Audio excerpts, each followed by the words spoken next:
So ayan, kumusta mga kanoysi? Welcome back sa ating YouTube channel, Filipinoysi. So ngayong araw, another update na naman tayo or may panonoorin na naman tayong video. Bibigyan lang natin to ng reaction. So paalala, reaction video to.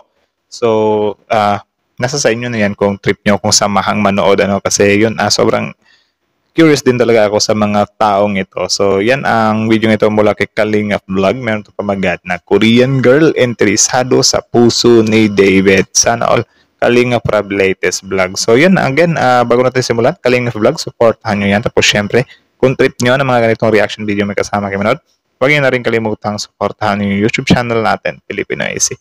Also, don't forget to subscribe, Mr. Kalingap Prab. Credits to them too, kasi sila yung something utak sa mga series-seryeng ito. So, maraming salamat sa kanila.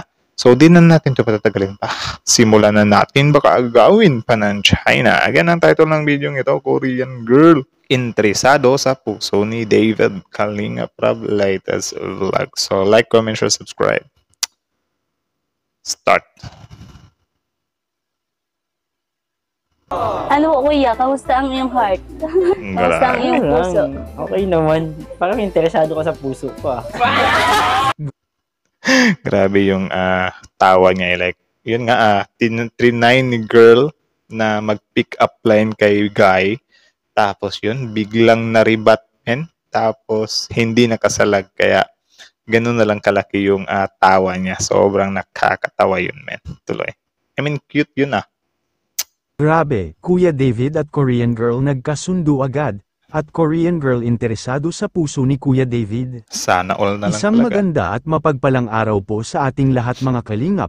Grabe talaga si Korean girl at tiyak makakasundo umano niya si Kuya David. Yun. At Sabi ko naman sa inyo sa mga nakaraan nating video na sobrang lakas talaga ng chemistry ng dalawang to, men. Like, gagawa talaga to ng waves dito sa series-serye nila.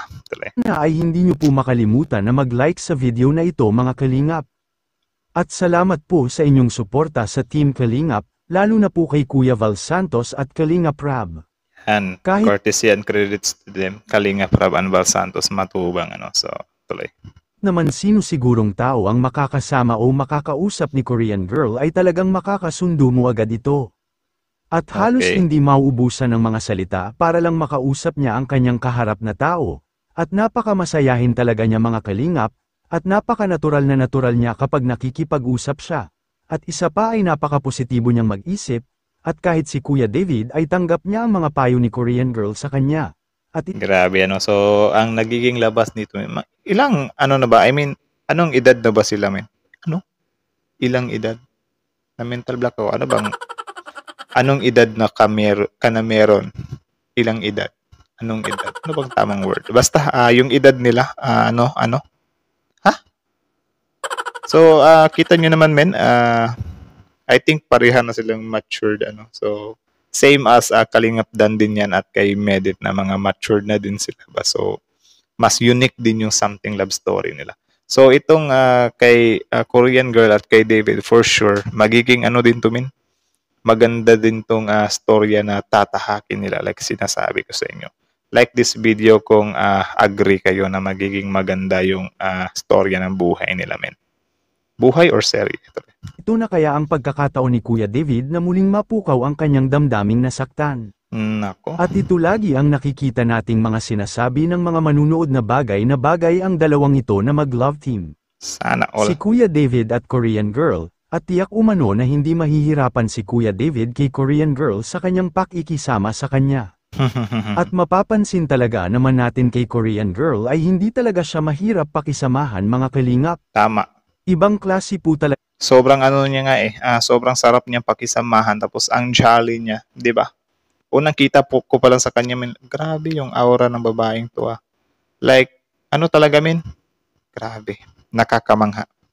Talaga siyang makipag-usap sa tao, at gumagawa talaga siya ng paraan para mapasaya niya ang kanyang kinakausap. Okay. At sabayan pa na napakamasayahin po talaga niya. At pag nagkataon na magka-love team silang dalawa ay marami na naman ang mapapasaya ang dalawang ito. Kaya nga, yan, magwi-wave talaga yan. Gagawa talaga yan ng ingay sa social media, like sinasabi ko sa inyo.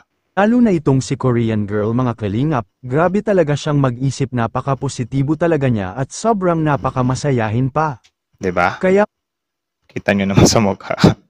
Grabe yung saya niya, men. Lalo na ngayon, pinipair up siya kay Kuya David, di ba? Tsaka, ano din yan, opportunity na din yan sa kanya, di ba? Mawawala talaga ang lungkot mo kapag nakakausap mo si Korean Girl. Yun, tama. Kaya kabang-abang po talaga ito mga kalingap, dahil alam naman natin na makailan lamang ay ipinatigil na po ni Kalingap Rab ang tambalang Joy Vid. Dahil na rin sa nakikita ni Kalingap Rab na Religion. nababash umano si Joy sa love team nila Kuya David. At yun nga, religion din. Yun yung something suspected ni kay Rab na dahilan, ano. Dagdag mo pa pagdating sa religion ni Joy na napakahigpit nito pagdating sa mga ganitong klase. Dahil Tsaka ayun, correct ko lang, let's not bash the religion kung ano man yung mga patakaran ano nila. Respect na lang din natin. Huwag nating anuhin kasi yun, rules din naman nila yan. So, again, respect na lang talaga natin yung ano nila. Huwag nating i-bash or idamay dito yung religion nila, men. sa hindi pa nakakaalam ay parang bawal yata ang religion ni Joy na makipagrelasyon sa hindi niya kapananampalataya, kahit na love team lang naman ito. Kaya mas minabuti na lang ni Kalingap Rab na epohinto niya ang love team nila Kuya David at Joy Diwata, kaya bilang respeto na rin ni Kalingap Rab sa religion ni Joy Diwata, at karagdagang usapan ni Korean Girl at Kuya David makikita natin sa video. So yun, sa excited ng kiligin about dito kay Ako at Ved. So, ito na yun. Sayahin ka. Bakit po Mukhang ikaw? masaya ang puso mo. Ano po kuya, kamusta ang iyong heart? May dimple din pero siya, men. Kamusta ang iyong Ano puso? lang, okay naman. Parang interesado ka sa puso ko ah. Di ba? Ang laki ng tawa niya. Iba talaga kapag anong tawag dyan, mga mature na yung mga nag-uusap or nagliligawan. Ano? Pick up line to pick up line eh. Astig-astig talaga. Malay mo. Diyan ka din. Ano kuya? Ay, alam Sobrang aliw na aliw ako talaga sa dalawang taong to. Itong mga nakasuot na Super Mario. Parang interesado ka sa puso ko ah. Ulit lang natin. Diyan ka din.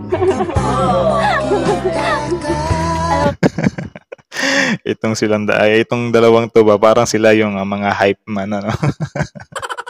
Gumaganon.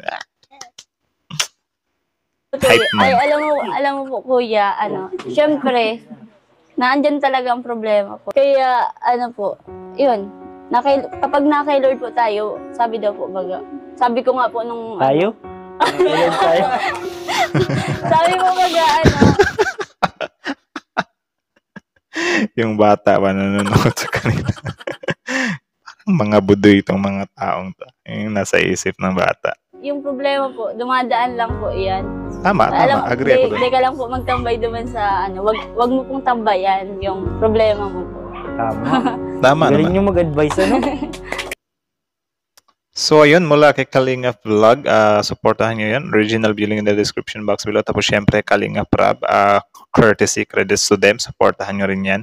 Tapos, syempre, kung trip nyo ng mga ganitong, or no, bagong i-on yung channel natin, don't forget to subscribe our YouTube channel, Filipino AC. So, kita nyo naman yun, men. Kita nyo naman yun. Sabi ko sa inyo, di ba? Itong kay, talaga, Korean Girl at kay Kuya David, magiging lalakas din to, men. Malakas talaga yung instinct ko dito na lalakas talaga tong love team na to. So, like this video kung nag-agree kayo, men. So, basta, para sa akin talaga, lalakas talaga tong love team na to. Kasi, bukod sa parang pareha silang single ngayon, tapos pareha silang matured. Ay, hindi, pareha silang matured, diba? So, mas nagkakaintindihan na sila ngayon. Tapos, yun nga, mas mapapadali kasi yung mga bagay-bagay kapag yung mga isip nyo ay parang sobrang broad na or tawag dyan. Alam nyo na yung something pasikot-sikot sa buhay or siguro may mga experience na kayo, di ba? Gaya nito si Korean Girl, sobrang bait niya. Like, yung pera niya, inaano niya talaga para sa pamilya na, para sa future niya whatsoever, di ba? So, nag-ano din talaga siya, men. Tawag dyan. Masinok ang tawag dyan. Masinok sa pera. Tapos, yun sa mga desisyon. Narinig niyo naman yung sinabi ni Kuya David kanina na ang galing mo din mag-advise ha. So, yun. Malaking impact din yun na yung babae is super, ano niya positive thinker talaga siya. Kasi ako mostly sa mga na-encounter kong babae, sobrang ano sila kung ano, yung mga konting problema lang, like nag-overthink agad sila. So parang aanuhin ko pa sila, 'di ba? Pero wala naman akong problema kung patatahanin ko sila or dadamayan ko sila. Pero yun, mas malaking puntos kasi yun or mas mapapadali yung buhay kung parehas kayong, yun nga, sabi ni Korean girl dito na huwag tambayan yung mga problema kasi yun naman talaga yung dapat gawin. Ano. I know, mahirap yung gawin para sa iba, but yun, subukan nyo lang but yun, why not subukan nyo, di ba? Tapos yun, mag-pray kayo, humingi kayo ng guidance kay God. Tapos, yun, maging positive thinker kayo. May mga ano din naman, I mean, siguro ang pinaka-best advice dyan, kung meron kayong mga problema or mga ano, i-share nyo talaga yan sa mga taong, yun, pinagkakatiwalaan nyo, di ba? Tapos, sa mga tao naman na, halimbawa ganyan, shineran kayo ng mga problema ng ibang tao, huwag nyo siyang gawing joke, man. Like, seryosoin nyo. Baka kasi kapagka hindi niyo sineryoso, mas lalo pa siyang malugmok sa problema, 'di ba? So 'yun lang naman, again, Kalingap Vlog, Kalingap para Filipino IC. So like, comment, share, subscribe. Filipino IC is out.